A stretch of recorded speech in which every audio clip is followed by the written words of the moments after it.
The fire burns low tonight, not loud, not proud, just a soft crackle like it's remembering something old. Imagine a medieval night, no engines, no screens, no buzzing lights. Only stone walls holding the cold outside, only a small flame fighting the dark, and somewhere beyond those walls, two people are thinking about each other, not texting, not calling, just thinking. In medieval times, love did not begin the way we imagine it today. There was no dating as we know it now, no casual meetings, no coffee shared by accident. Love arrived quietly, sometimes too late. Sometimes not at all. Most marriages were decided long before two people ever met. A father would sit at a wooden table, a candle beside him, a cup of ale growing warm. Across from him, another man. Another father. They spoke of land, of grain, of alliances, of safety. Not once did they ask, will they love each other? Because love was not the point. Marriage was a contract. A promise between families, not hearts. A daughter might learn she was to be married the same way she learned about winter coming. It was simply announced. You will marry in the spring. No question followed. She might nod, lower her eyes, and later alone press her forehead against the cold stone wall of her room, and think, who is he? Is he kind? Does he laugh? Will he be gentle or silent? These thoughts had nowhere to go. There was no one to tell. In medieval villages, silence was heavy. It followed people. It sat beside them. Young men had little choice as well. A son was expected to obey, to strengthen his family's standing, to accept what was arranged. Love was considered dangerous, unstable. Something that could ruin bloodlines and bargains. The church agreed. The church watched everything. It watched who married whom. It watched when they married. It watched how close they stood. Marriage, the church taught, was sacred, but desire was suspicious. Dating, if it happened at all, was supervised. A young man and woman might speak, but never alone. There would always be a presence, a mother, an aunt, a servant pretending not to listen. Words were chosen carefully. How was the harvest? Good. The weather has been cold. Yes, between those simple lines, entire worlds were hidden. A glance held longer than allowed, a pause that meant more than speech. At night, those moments replayed in the dark. The medieval night was long, longer than hours. No electric light to shorten it, no distractions to blur it, just hours and thoughts. A girl might lie awake, listening to the wind scrape against the shutters. She might imagine his voice, not what he said, but how he said it. She would never admit it, not even to herself. Because love was dangerous, stories warned of it. Songs whispered about lovers who defied families and paid for it. Exile, punishment, death, so people learned to bury feelings early. Duty came first, always. Marriage ceremonies were public, formal, cold sometimes, hands joined, vows spoken in words memorized, not felt, and yet sometimes love arrived anyway, quietly. After marriage, slowly, two strangers sharing the same space, the same meals, the same fire. At first they were polite, careful. He would notice how she moved around the room, how she folded cloth, how she avoided his eyes. She would learn his moods, the sound of his steps, the way he sat when tired. Days passed, weeks, and something shifted. Not passion, not yet, understanding, respect. A kind of affection born from shared silence. This was the medieval version of romance. Not sudden, not dramatic, but steady. Some couples never reached it, others did. And when they did, it felt almost secret, because even inside marriage, emotion was restrained. Public affection was frowned upon. Too much warmth was seen as weakness. So love lived in small gestures, a bowl filled first, a cloak placed gently over shoulders, a hand resting nearby, not touching. At night when the fire dimmed and the house slept, those small things mattered. Yet not all stories were quiet. Some young people resisted. They met in shadows, behind churches, near fields at dusk. Meetings were brief, heartbeats loud. If they find us, I know, danger sharpened emotion, but consequences were severe. The church punished secret unions. Families disowned daughters who disobeyed. A woman's reputation could be destroyed by a rumor alone. Dating was not romantic. It was risky, especially for women. A man might recover his standing. A woman rarely did, so most obeyed. They learned to accept, to endure, to hope that affection would come later. Medieval love was less about choice and more about fate. You were born into a life already planned. And yet within that plan, people still felt, still dreamed, still longed. By the fire on nights like this, someone would stare into the flames and imagine a different ending. One where love came first, one where choice mattered. The fire crackles softly, as if it remembers them. As the night deepens, the world grows smaller. In medieval times, night did not rush. It stayed, it waited. The fire would settle into embers, orange, soft, breathing slowly. And inside the silence, thoughts became louder. A married woman might lie beside a man she barely knew. His breathing steady, predictable, she would listen to it, count it, and wonder how a life could change so completely without asking her permission. She had been a daughter yesterday. Today she was a wife, tomorrow she would be a mother. This was the rhythm of medieval love, fast decisions, slow emotions. For many women, love was something that came later if it came at all. There were no long courtships, no time to learn each other gently. Marriage was a doorway you were pushed through. What waited on the other side, you discovered alone. Men, too, felt the weight. A young husband might sit by the fire after a long day of labor. His wife across the room, spinning wool. He wanted to speak, to say something kind, but words were not taught to him. Men were trained for strength, for obedience, for silence. Love required vulnerability, and vulnerability was dangerous. So instead he would clear his throat, ask about supper, say nothing more. Between them something unspoken would grow. Sometimes it was warmth, sometimes distance. Medieval nights held both. The church taught that love should grow from duty. That affection born from obedience was purer. Passion was mistrusted. Desire was something to be controlled, contained. Too much love for your spouse could even be seen as sinful, a distraction from devotion to God. So people learned to love quietly, inwardly, a touch lasting 1 second longer than necessary. A look held when no one was watching. Those were everything. In villages, rumors traveled faster than truth. If a young woman smiled too easily, if she lingered too long near a man, people noticed. Judgment was quick, merciless. Reputation was fragile. Once cracked, it never fully healed. So even when feelings stirred, they were hidden, buried beneath routine, beneath prayer, beneath survival. Winter was harsh, food was uncertain, disease was constant, love was a luxury, and yet, even then, people wanted it. A medieval girl might press her hand against her chest at night, feeling something ache without knowing its name. A medieval boy might feel restless, unable to explain why the thought of one face stayed with him. They had no language for romance the way we do, no psychology, no therapy. No novels teaching them what love should feel like. They only had instinct, and instinct whispered softly. Sometimes, love appeared in the most unexpected way. Between two people forced together by duty who slowly became companions, shared suffering created bonds, cold winters survived together, children buried together, hunger endured together.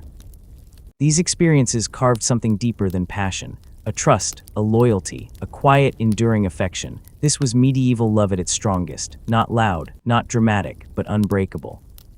Other times love never arrived. Two lives ran parallel, side by side, never touching. They fulfilled their roles, they aged, they died, and the world barely noticed. History does not record their feelings, only their names, if even that. Dating, as we know it today, was rare. When it did happen, it existed in shadows, a meeting near the well at dawn. A whispered word during Mass, a note passed by a child too young to understand its importance, moments stolen from a life controlled by others. These moments felt enormous, they carried hope.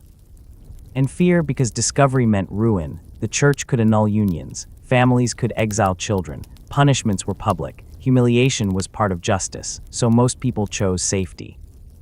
They chose what was expected and learned to find meaning inside it. At night, when everything else was silent, people allowed themselves honesty. Only then, the fire became a witness.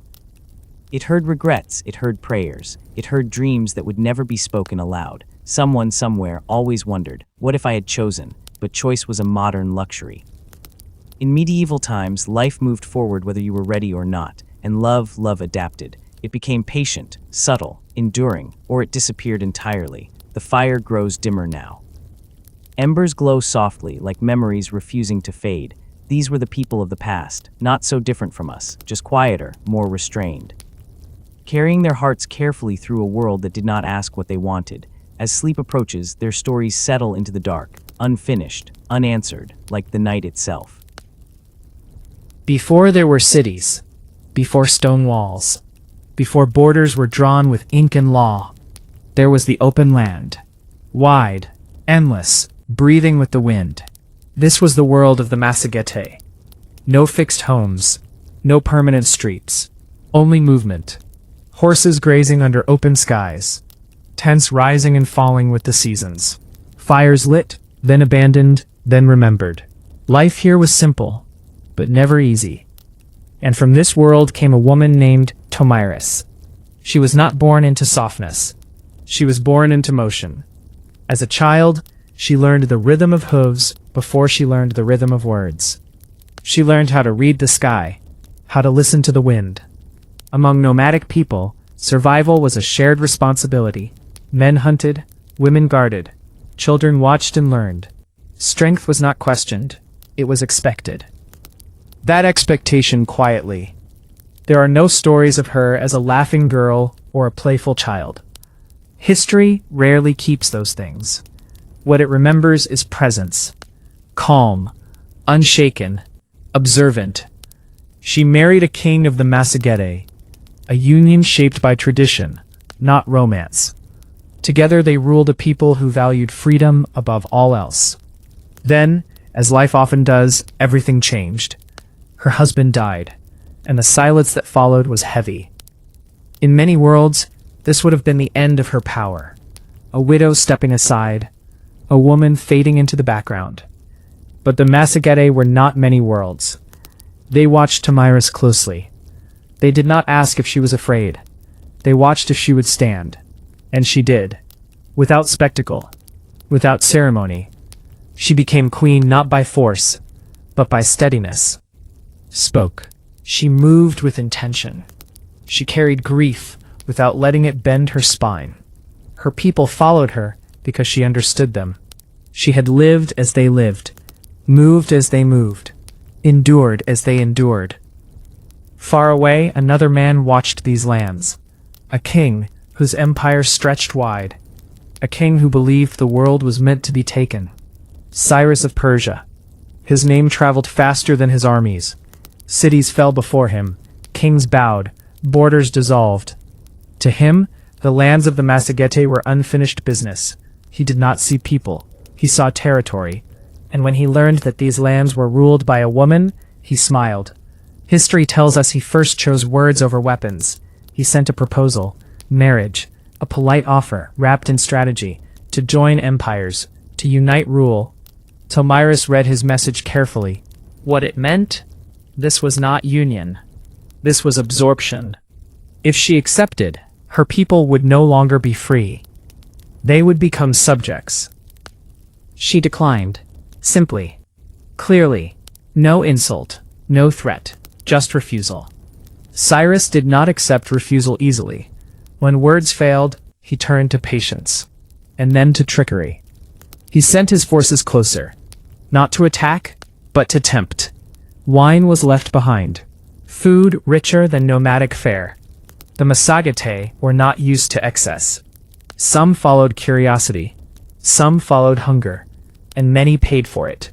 Tomiris' son was among them, captured, humiliated, broken by a world he did not understand. When the truth reached her, it arrived quietly. No scream echoed across the steppe. No dramatic collapse. She listened, and then she spoke. Her words were measured, controlled. Warned Cyrus. She asked him to leave, to take what he had taken, and go. This was not weakness. It was restraint. But Cyrus ignored her. He believed victory was inevitable. Soon after, news returned to Tomiris. Her son was dead. Some say by his own hand. Some say by despair. However it happened, the result was the same. Loss. A kind of loss that settles deep and never leaves. That night, the fire burned long. Those who stood near her later said she did not cry loudly. She did not break. She became still. Too still. Grief, when held tightly, becomes something else. Resolve. What followed was not rage, it was clarity. She prepared her people. Not with speeches, not with promises of glory, but with truth. This was not about conquest. This was about survival. The battle that came was not remembered for what happened in the heat of combat. It was remembered for the truth that led to it, and the clarity that followed. Chaos. But for finality. Dust rose slowly under moving feet. Hooves pressed into familiar earth. Weapons were lifted without shouting. There was no joy in it. Only necessity. Tomiris did not rush forward. She did not seek spectacle. She watched, she waited, she understood timing. When the moment came, it was brief, decisive.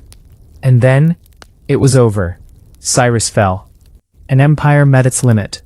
Not because of cruelty, but because it crossed into a world it did not understand. Afterward, Tamiris stood among silence. The land was still. Too still. Victory did not taste sweet. It never does. She had defended her people, but she had lost her son. History remembers her as fierce, as unyielding. But beneath that image was a woman shaped by nomadic nights, by wind, by movement, by loss. Monuments. She did not write her story. She returned to her people, to the open land, to the fire, to life as it had always been, moving forward. The steppe remembers her better than books ever could. After the battle, there was no celebration, no raised voices, no songs of victory echoing across the land, only wind, the same wind that had always moved freely across the steppe, as if nothing had changed. Tamiris stood where the dust was still settling. The earth beneath her feet was familiar. It had carried her people for generations. She looked across the quiet field, not with pride, but with understanding. Victory does not erase loss. It only adds weight to it. Among the Massagetei, death was not hidden away.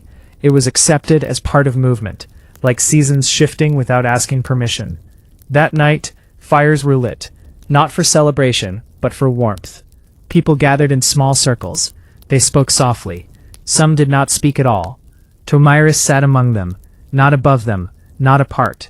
She listened. A queen, yes. Also a mother who would never hear her son's voice again. In nomadic life, leadership was not about distance. It was about presence. She remained present. Days passed, then weeks. The Persian threat was gone, but its echo lingered. Stories traveled far beyond the steppe. In distant cities, scribes would write about her with sharp words. They would call her ruthless, unforgiving. They would not write about her silence, her restraint, her patience.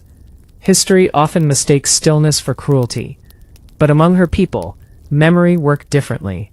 They remembered how she refused the first insult without anger, how she offered a chance to withdraw, how she chose defense over expansion. She did not seek empire. She protected space. The open land mattered to her. Cities felt like cages. Walls felt like endings. Her people moved again when the season changed. Tents were folded. Horses gathered. Life continued. This was the nomadic way. Nothing stayed fixed for long, not even grief. At night, Tamiris would sit by the fire alone, the flames reflected in her eyes, flickering between past and present. She did not speak her pain out loud. There was no tradition for that. Instead, she carried it quietly, letting it shape her decisions. Her rule after the war was calm. No campaigns, no further conquests. She strengthened alliances with respect, not fear. She honored traditions. She listened to elders. She watched the young. Children grew up hearing her name not as a warning, but as reassurance. She stood when it mattered. That was enough. As years passed, her hair grayed. Her movements slowed, but her presence never weakened. Rhythm, like an old tree that does not bend easily, but still offers shade. Eventually, she faded from record. No one knows exactly how she died, or when. Nomadic histories do not cling to exact dates. They value meaning over precision. What remained was the story. A woman who ruled without shouting, who fought without hunger for blood, who understood that power is not proven by how much you take, but by what you refuse to surrender. The steppe remembers that. Long after empires collapsed, long after names like Cyrus became symbols in books, the land stayed open. Wind moved freely. Grass returned. And somewhere in that quiet movement, the memory of Tamiris remained, not as a conqueror, but as a guardian. As the fire before you burns low, its glow soft and steady, her story settles into the night. A reminder that strength does not always roar. Sometimes it stands still and endures. The land has no walls here, no corners, no endings, just distance. The steppe stretches until the eye gives up trying. Grass bending under a sky that feels too big for questions. This is where nomadic life begins. Not in cities, not in books, but in movement. For the Scythians, the Bedouins, the Mongols, home was never a fixed point. Home was where the fire burned that night. A circle of stones, a low flame, horses resting nearby, their breath visible in the cold air. Night comes differently in open land. There is no shelter to trap sound. Every noise travels farther than expected. The wind speaks first, then the fire answers. People sit quietly. Nomads learned early that silence is not emptiness. It is information. The Scythians lived where the land felt endless. Wide grasslands, rolling horizons, cities, because cities cannot move. And movement was survival. They followed seasons, not schedules, animals, not markets. A Scythian child learned to ride almost as soon as they could walk. The horse was not transportation. It was an extension of the body. On horseback, distance collapsed. Fear softened. The ground passed beneath them like a slow river. At night, they dismounted. Fires were small, controlled. Too large a flame attracted attention, and attention was dangerous. Stories were told quietly, not for entertainment, for memory. Stories explained who they were, and why they kept moving. Far to the south, in lands of sand and heat, the Bedouins lived a different kind of movement. Where grass was rare, patience was essential. The desert does not forgive mistakes. A wrong turn can end a life. So Bedouin culture valued knowledge, passed, carefully, from mouth to ear. Which star rises first? Where shade lasts longest? When to stop? At night, the desert cools quickly. Fires glow low. Tea simmers slowly. Conversation is sparse. Words are saved. The desert teaches restraint. A Bedouin rider and his camel move together in rhythm. Not rushed, not forced. Survival here is cooperation, not dominance. The fire reflects in tired eyes, faces lined by sun and wind. These people do not rush sleep. They listen to the night first. Farther east, beyond mountains and plains, the Mongols lived under a sky that felt endless and unforgiving. Cold winters, sharp winds. Their tents rose and fell with precision. Nothing wasted, nothing unnecessary. Horse culture defined everything. A Mongol child learned balance early. Strength came from repetition. Riding was not sport, was identity.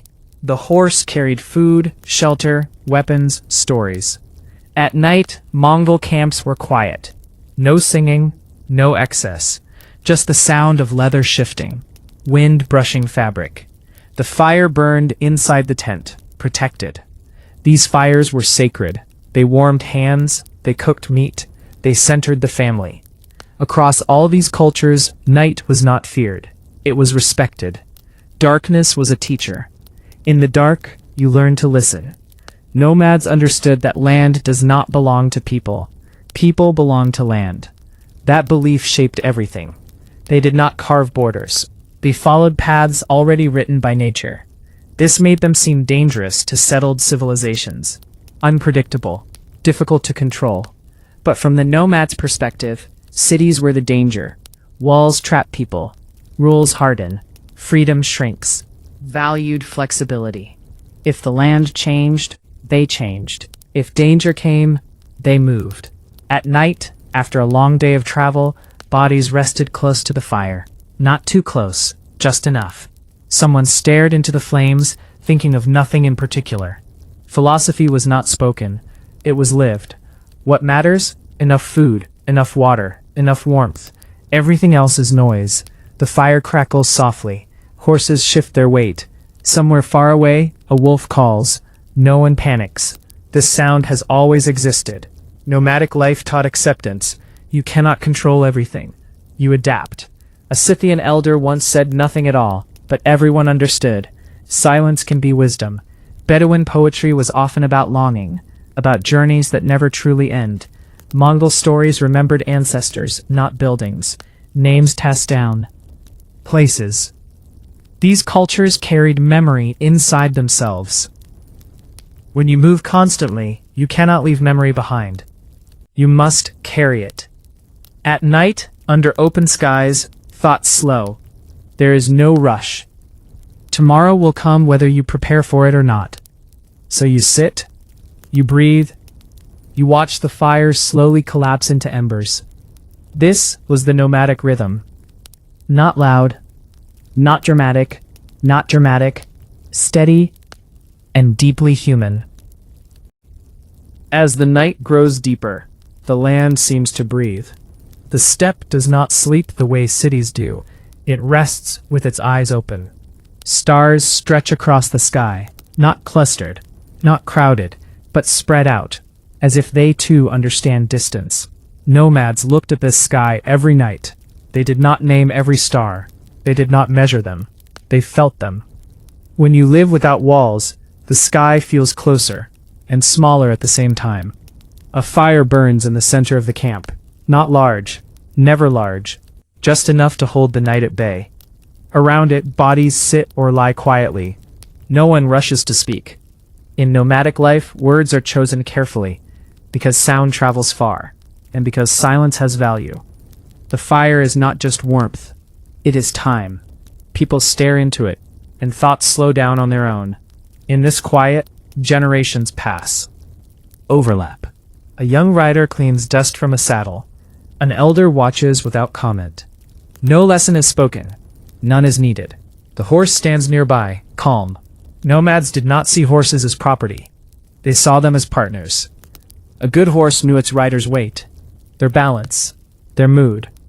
A tired rider leaned differently. A worried one shifted too often. The horse adjusted. Trust like this is not trained quickly. It grows over years. On long journeys, horse and human shared exhaustion. When one slowed, the other felt it. At night, horses were not locked away. They were allowed to rest, to graze, to listen. The camp was a shared space. This closeness shaped nomadic thought. You are never truly alone, but you are never crowded either.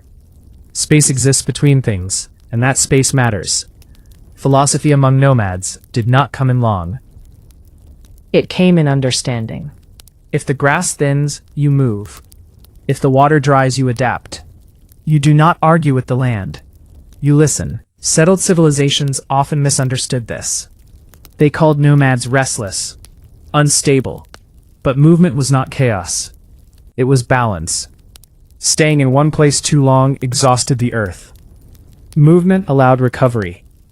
Nomads believed the land was alive, not owned, not conquered, borrowed. Night after night, fires were lit and extinguished. Each fire left no mark by morning. This was intentional. To leave nothing permanent was to show respect. The Bedouins understood this deeply. In the desert, permanence is illusion. Sand erases everything eventually, so you travel lightly. You carry only what matters. Water, food, stories. Stories were the real inheritance. Spoken slowly, often repeated so nothing was lost. A story told at night felt different. The dark made it heavier, more real. Children listened without interrupting. Adults listened too. Everyone did. In these stories, heroes were not flawless. They made mistakes. They learned late. This felt honest. Nomadic cultures valued endurance over brilliance. Surviving winter mattered more than winning glory. Among the Mongols, the night inside a tent was sacred. The fire in the center was never disrespected. Ashes were treated carefully. Fire was thanked silently. Around it, families slept close, not for warmth alone, but for reassurance. The wind outside could be harsh. Inside, the fire reminded them they were not alone. When storms came, tents bent instead of breaking. Nomads learned early that flexibility is strength. Snap. Flexible things endure. This idea extended beyond shelters. It shaped thinking. Leaders listened because ignoring advice could kill people. Elders were respected because experience mattered. Youth was valued for energy, age for memory. Balance mattered more than dominance. At night, when the fire dimmed, thoughts drifted naturally toward meaning. Why move? Why live this way? The answers were never rushed. Movement kept the spirit awake. Stillness dulled it. Nomads believed stagnation was a kind of death, so they followed horizons, not to reach them, but to stay alive within the journey. The steppe, the desert, the plains, they all taught the same lesson in different voices. You are small, and that is not a weakness. You belong to something larger, and that is enough. As the fire burns lower, embers glow. Softly, someone stirs the coals gently. Sparks rise, then vanish. No one reacts. This too is familiar. Life appears briefly, then fades. Nomads accepted this without despair. They did not cling. They remembered. Memory did not require stone or ink. It lived in repetition, in ritual, in movement. Tomorrow the camp will move again. Not far. Just enough. Another fire will be lit. Another night will pass. And the land will remain. Quiet, endless, waiting. When people speak of nomadic warriors, they often imagine only movement, only battles, only speed and strength. But that image is incomplete. Because most of a nomadic warrior's life was not spent fighting. It was spent living, waking up before the sun, when the land was still cool and the air carried no sound except breath. Daily life began quietly. A warrior was also a caretaker, a brother, a son, a father. Mornings started with routine. Animals were checked first. Horses, goats, camels, each one mattered. A lame horse could mean death later. A missing animal could mean hunger. So attention was constant. Not anxious, just steady. Among the Scythians, children learned by watching. There were few formal lessons. A boy observed how a saddle was tied. A girl watched how fires were built to resist wind. Rushed them. Skill came from repetition. Families lived close. Privacy, as we understand it, barely existed. But loneliness was rare. Tents held warmth, voices, breathing. At night, bodies slept near each other, not from affection alone, but from necessity. Cold was always nearby. Family bonds were practical before they were emotional. Yet emotion grew inside that practicality.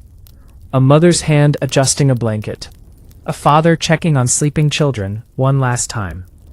These moments were not recorded, but they were real. Nomadic warriors did not separate home from identity. There was no uniform removed at the end of the day. The same hands that held weapons also prepared food. Meat was shared carefully, nothing wasted. Eating together mattered. It reaffirmed belonging. Beliefs shaped every action. Alive, the land listened. The sky watched. Spirits existed not far away, but everywhere. In wind, in fire, in animals. Before important journeys, small rituals were performed. Nothing dramatic. A moment of silence. A touch to the earth. A quiet word spoken inwardly. They did not ask the land for permission. They asked for balance. Children were taught respect early. Not fear, respect. Fire was never insulted. Water was never taken lightly. Among the Mongols, the hearth was sacred. Stepping over it was forbidden. Not because of superstition alone, but because it symbolized life itself. Belief was woven into routine. No temples, no fixed shrines. The sky itself was sacred. When warriors rode out, they carried these beliefs with them. Not as protection, but as grounding. Possible. Not someday. Any day. So death was not hidden from children. It was explained calmly. When someone died, there was no panic. Grief existed, but it was controlled. Death rituals were quiet. The body was prepared with care, not rushed. Weapons were placed nearby, not as symbols of violence, but of identity. A warrior without tools was incomplete, even in death. Some were buried under open sky, some in shallow earth. Graves were simple. Nomads did not mark death loudly. They believed the soul continued moving. Staying too long in one place, even after death, felt unnatural. Mourning was brief but sincere. Life had to continue. Animals still needed care. Children still needed food. This was not cruelty. It was survival. Family absorbed loss together. No one grieved alone. In the evenings, after, Burial. People sat by the fire. They spoke of the dead quietly, not praising, not exaggerating, just remembering. He was patient. She noticed small things. Truth mattered more than legend.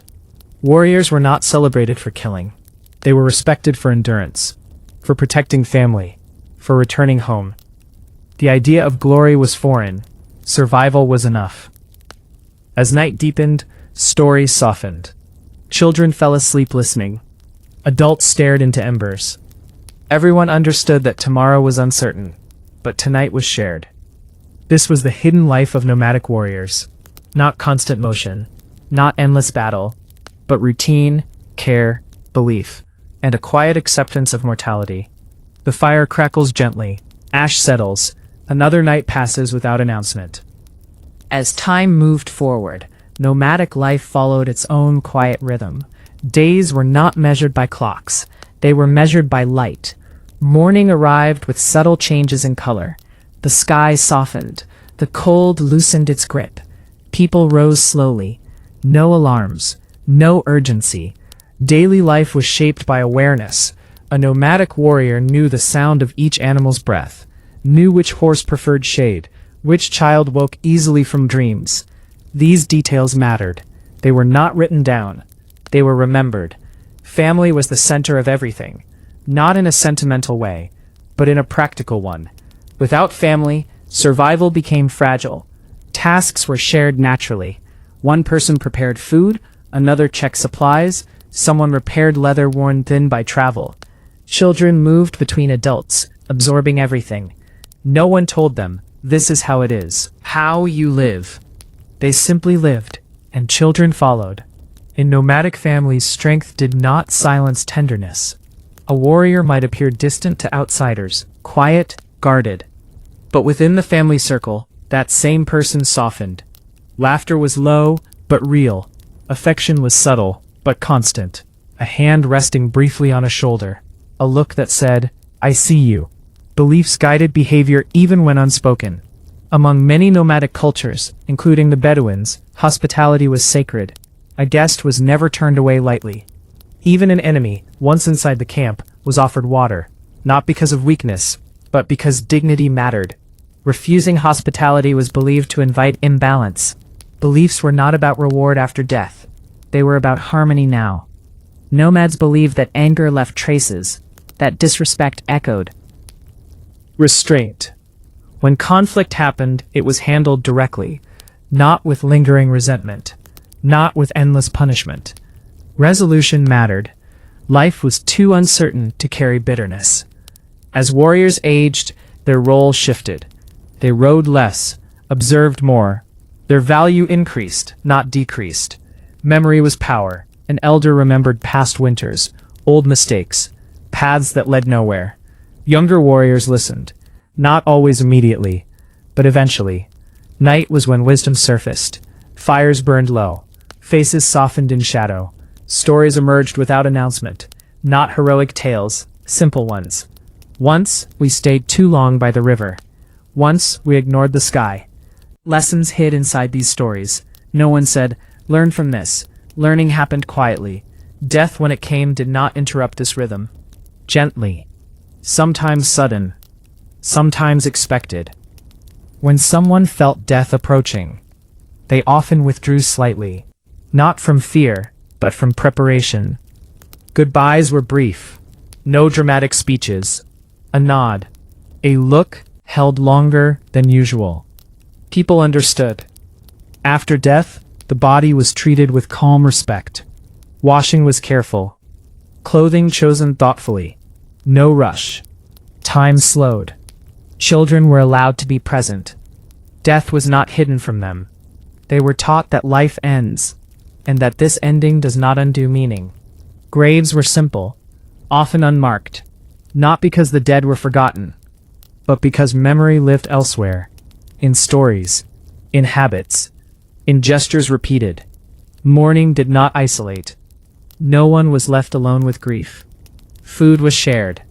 Work continued gently, moving forward, not cruelly, but steadily. After burial, people sat together. Silence was allowed. Tears were allowed too, but not demanded. Everyone grieved differently. Nomadic culture respected that. Some remembered aloud, others inwardly.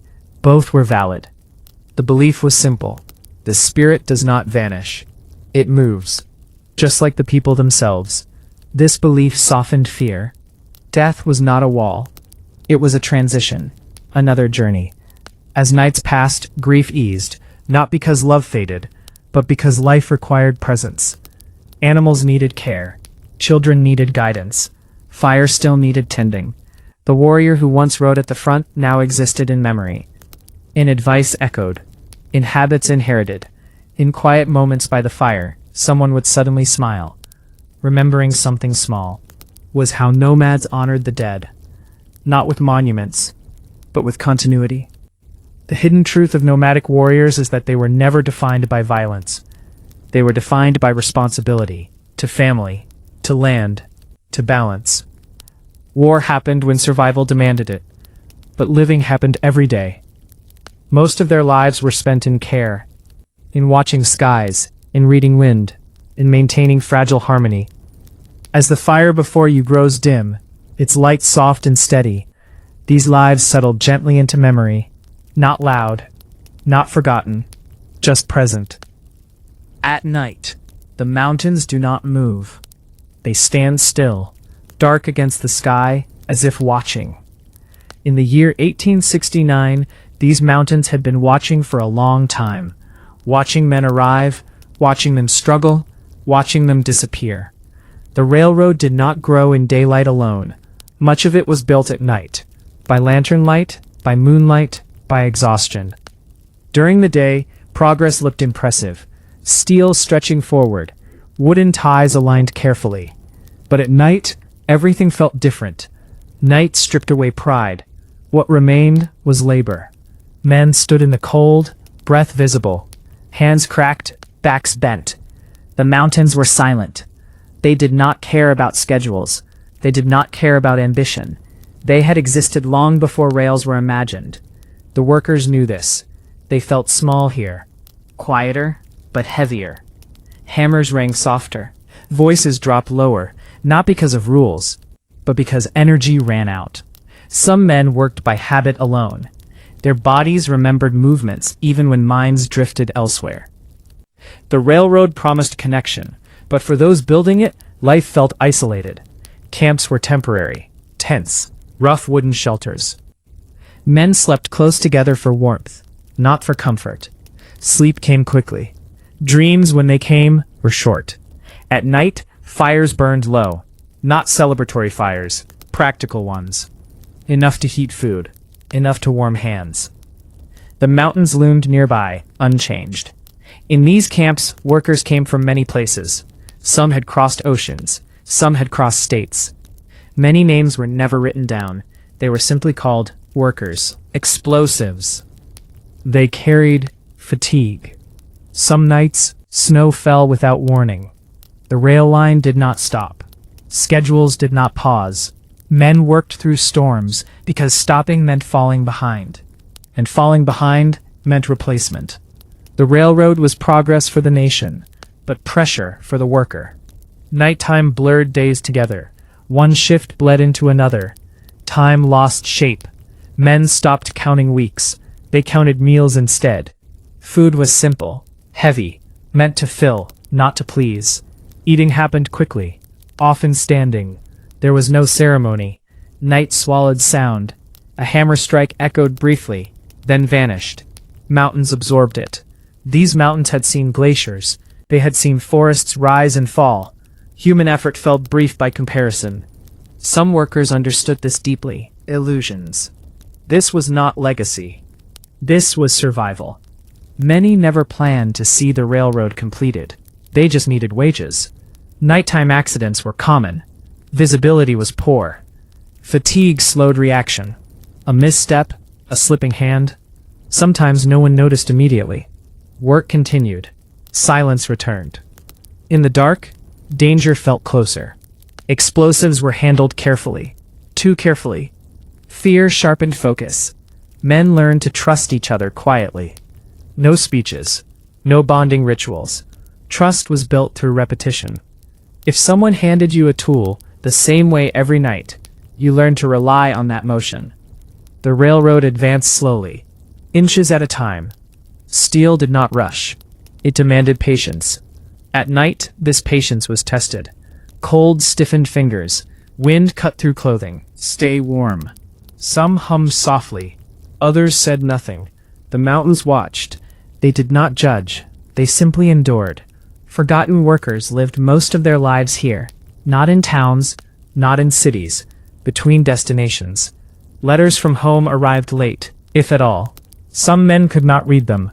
They held the paper anyway, as if touch alone mattered. Night gave space for thoughts. Regret surfaced. So did hope. Someone imagined a future job. A different life. Someone else imagined nothing at all. Sleep deprivation dulled ambition. The railroad demanded presence, not dreams.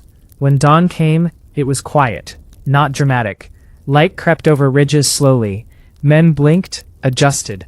Another day began. Night labor ended only to be replaced by day labor. The cycle continued. Made. No one paused to admire the lines stretching behind them. They looked forward. Always forward. At night, the railroad felt endless. The steel disappeared into darkness. No clear end. Just work continuing into shadow. And above it all, the mountains remained. Silent, patient. Nightfall came again. Lanterns swung lightly in the wind. Shadows danced across rough wooden structures. The smell of coal and iron hung thick in the air. Workers moved like ghosts. Their bodies carried the memory of countless nights. Hands hardened by pick and hammer. Backs bent against gravity, fatigue, and expectation. Few people saw them. Few people remembered their names. But the work mattered. The railroad demanded continuity. Steel rails had to meet precisely. Ties had to line up perfectly. The mountain would not bend to human impatience. Men labored through frozen fingers and aching muscles. The cold was sharp, cutting through thick clothing. Fires offered warmth, but not comfort. The mountains were indifferent. They waited. Silent. Eternal. Some nights, wind whipped through the valley. A sheet of cold that stole breath. Close. Even animals seemed to shrink near the fire. Yet the work went on. Pick and shovel moved rhythmically. Hammer struck spike. The sound echoed briefly against rock faces, and then vanished into darkness. Accidents happened quietly. A misstep, a falling tool, a slipping stone. Some were lucky, some were not. The mountain swallowed mistakes, but memory never forgot. Meals were taken hastily, standing near embers. Bread, salted meat, a sip of water. Food was fuel, not pleasure. Conversation was sparse. Thoughts wandered. Some thought of home, some of letters never sent, some of family faces, imagined in the dark. The work was repetitive, but that was its rhythm, and rhythm became meditation. The mountains were a quiet audience. The rails stretched forward like a ribbon, disappearing into night. At times, a man would stop, hands on hips, and look ahead. The rails seemed to vanish. Yet he did not despair. He continued. Step by step, night by night, the Chinese workers, the Irish and others, many from distant lands, shared the same silent struggle. They did not speak the same language. They did not share the same customs, but they shared endurance. Lantern light illuminated determined faces.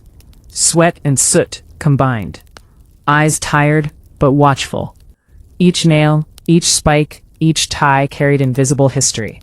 The names of workers unrecorded. The effort often forgotten. Yet their hands shaped the future. The mountains sometimes threatened with avalanches or sudden storms. Rocks loosened. Snow fell without warning.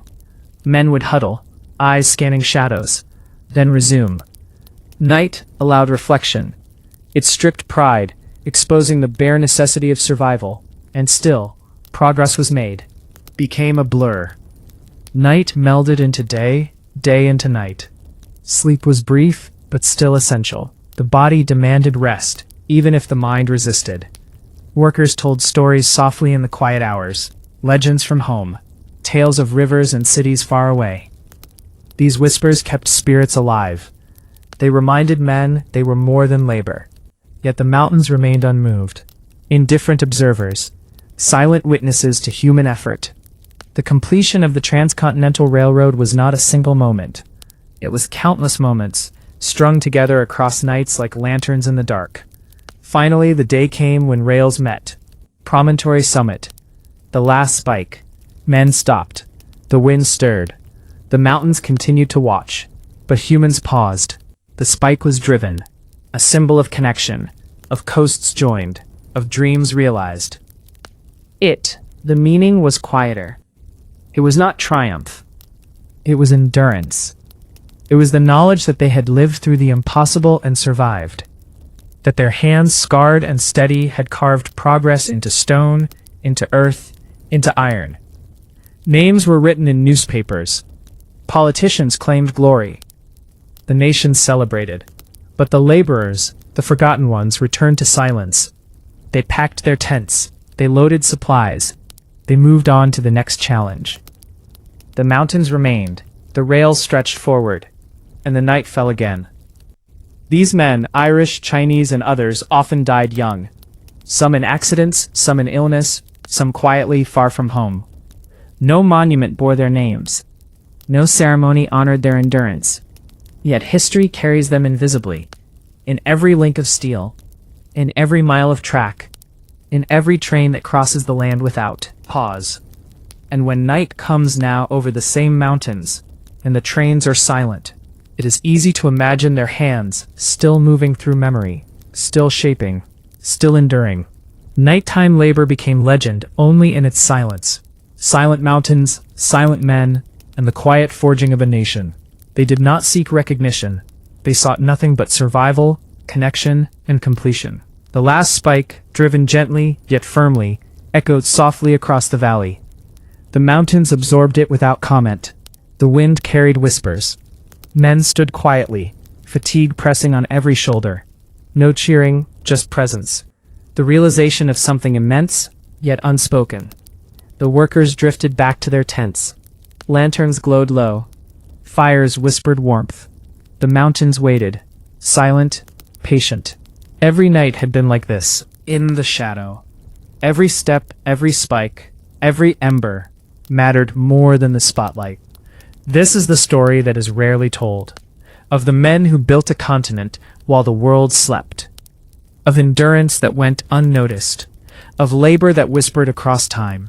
And when we sit quietly now, reading about the completion of the Transcontinental Railroad, we can imagine the cold, the dark, the mountains, and the lanterns flickering over hands that moved steel and earth, hands that no history book named, but that shaped the nation's veins.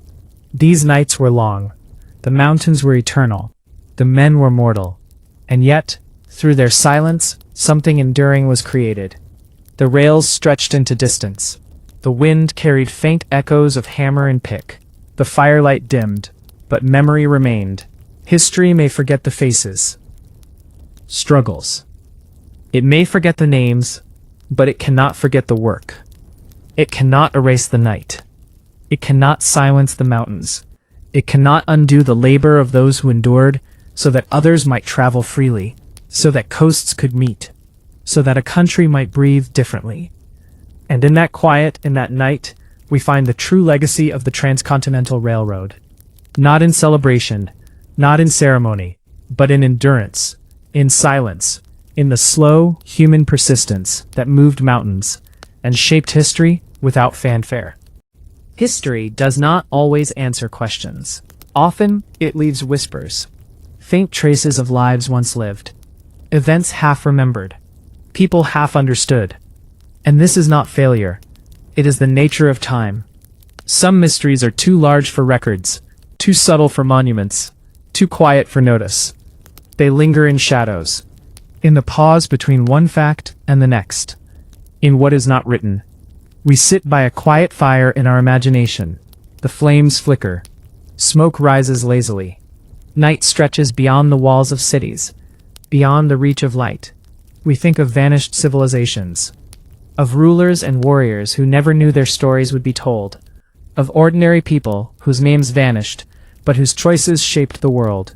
Why did some empires fall so suddenly? Why do certain figures disappear from record? Why do some ideas survive, while others are lost? Forgotten? The questions have no urgency here. We do not seek answers tonight. We sit with the questions.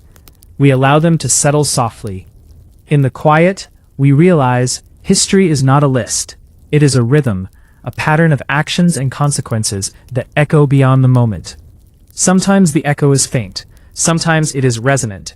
Sometimes it carries warning. Sometimes it carries nothing but silence.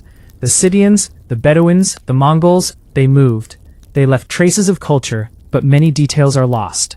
We know they existed. We know some of their choices, but the fullness of their lives remains unseen. Nomadic wisdom often comes through subtle gestures. The way a horse moves, the way fire is tended, the way one person listens to another. Modern eyes may overlook these. We measure with records, monuments, and names. Quieter. And so, as we reflect on history tonight, we turn our attention to the silences, the unrecorded moments, the tiny acts that shaped lives, the railroad that spanned a continent. So many hands built it. So many faces remain unknown. Yet the line persists, stretching across mountains and plains. It does not tell us the names. It only tells us that effort mattered. Sometimes, mystery itself teaches more than clarity. It reminds us of humility, that we are small, that we are temporary, and that what endures is often not ourselves, but what we contribute, quietly, to the ongoing story of the world. Imagine then, a long night. A fire burns low. Shadows play softly across tents, walls, or trees. Somewhere, a river murmurs. Wind brushes mountains. Time flows without announcement. You listen, you feel, you breathe. Personal, in these quiet moments. Not facts and dates. Not battles and laws, but reflection. Awareness of the countless lives whose traces mingle with ours. Every lost manuscript, every unmarked grave, every story never told. They are echoes. They rise softly in the night air, reaching toward memory. We imagine the questions left unanswered, the messages never delivered, the choices never recorded. And in this imagining we find connection. We are linked to those who came before, not through certainty, but through presence. Some mysteries will never resolve. We accept that. The world does not always grant closure. Sometimes it only offers observation. And tonight, we observe. We watch history like firelight, flickering, warm, uncertain. We follow it in quiet. We do not chase it. We notice the patterns, the rises and falls, courage, of patience, of endurance. And we learn that not everything needs explanation. Silence itself is part of the story. The pauses, the spaces, the unknowns, they shape our understanding as much as facts. We allow ourselves to sit with these uncertainties, to let the night enfold them, to let the mind drift gently over the contours of the past. We imagine faces, faint, imperfect, human, not celebrated, not famous, but real. The children of vanished towns, the hands that built walls no longer standing, the workers in distant mountains whose toil connected oceans. All of them whisper through time, not demanding notice, not insisting on memory, just echoing softly. As we settle into this quiet reflection, we realize our own lives are also small moments in the current of time. Our actions, however quiet, create ripples, and our presence, however brief, is part of the endless story. History is not finished. It is ongoing. Each breath, each thought, each night we spend in contemplation adds to the rhythm. Tonight, in darkness, we are part of it. Alongside every unknown warrior, every forgotten worker, every nomadic traveler, every long-gone empire, we exist quietly with them. We listen to echoes. We accept mysteries. We let them fade gently into thought. The night deepens. The fire dims. The wind moves through trees, grass, and mountains. Nothing insists on attention. Nothing shouts. Everything rests. And in this rest, we too can rest. Our minds slow, our hearts slow. Time seems to stretch without effort. We reflect on what remains, not the noise of history, but its rhythm. Not the clamor of events, but the enduring presence of lives lived. Some questions will never be answered. Names will never be known. Some moments are lost forever. And yet the world continues. And quietly, beautifully, it holds memory. It holds endurance. It holds reflection. It holds the echo of everything. As the final embers fade, the night draws near. Your breathing deepens. Your thoughts become softer. Your mind floats in the quiet stream of time. Let the unanswered questions drift. Let the stories untold hover gently. Let history's whispers guide your mind to calm. The world has seen everything and forgotten much. It has preserved some. It has left space for you to imagine, to feel, to rest. And tonight, as this story concludes, you are part of that echo. You sit quietly beside every unknown hand that built, traveled, fought, or loved. You watch the silent mountains, the low fires, the darkened plains.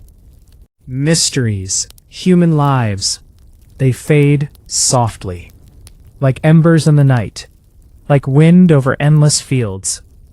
And in that gentle fading, you find peace. Sleep now. Rest within time's quiet rhythm. Let the echoes carry you gently into dreams.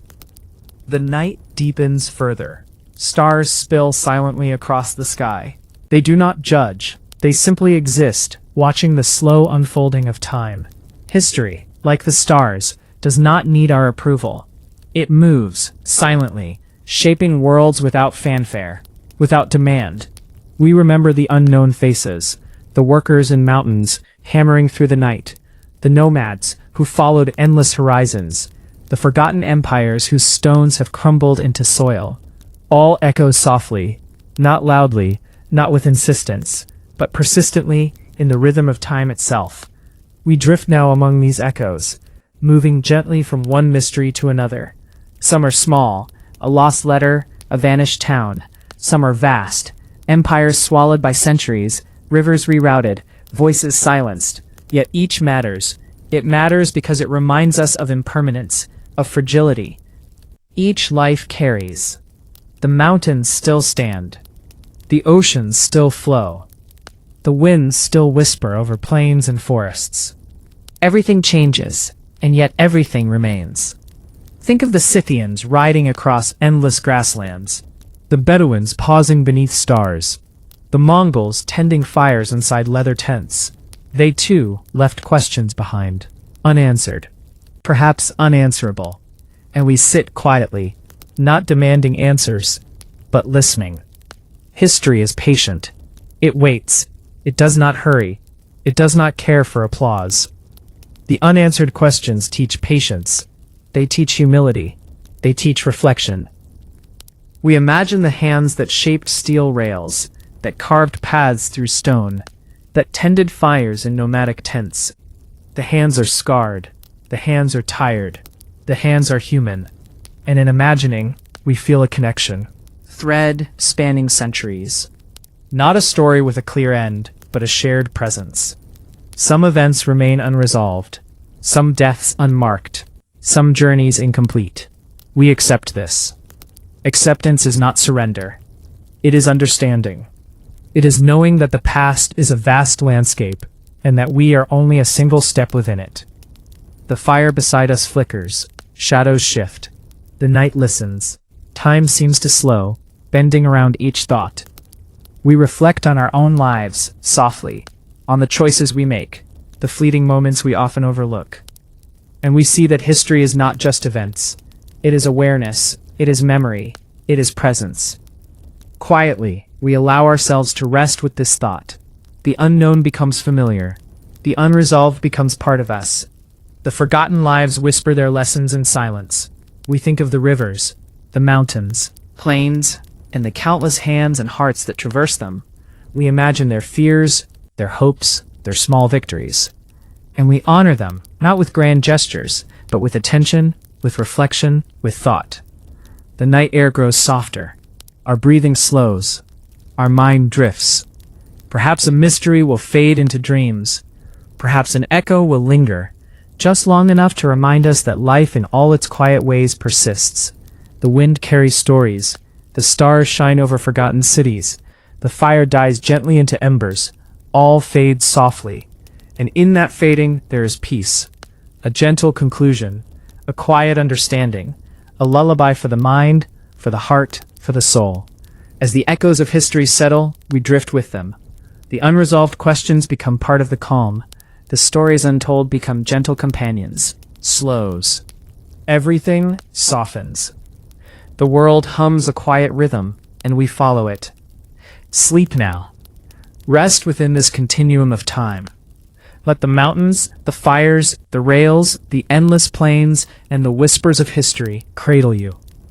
Tonight, the past and present exist side by side, in harmony, in quiet understanding. Let your mind float gently among them. Let unanswered questions fade. Let the mysteries become part of the soft, infinite rhythm of the world. Every life matters, even if forgotten. Every effort counts, even if unseen. Every moment echoes, even if unanswered. The night carries these truths. It carries them silently, steadily. And now, you carry them too. As you drift into sleep, let the whispers of history accompany you. Let the unresolved mysteries fade into dream. Let your mind rest, knowing you are part of this continuum, part of the echoes, part of the calm. The fire is almost gone. The mountains are still. The winds are gentle. And the night continues, soft, infinite, and unbroken. Sleep now. The echoes of history, the lives lived quietly, the mysteries unresolved, all fade gently with you.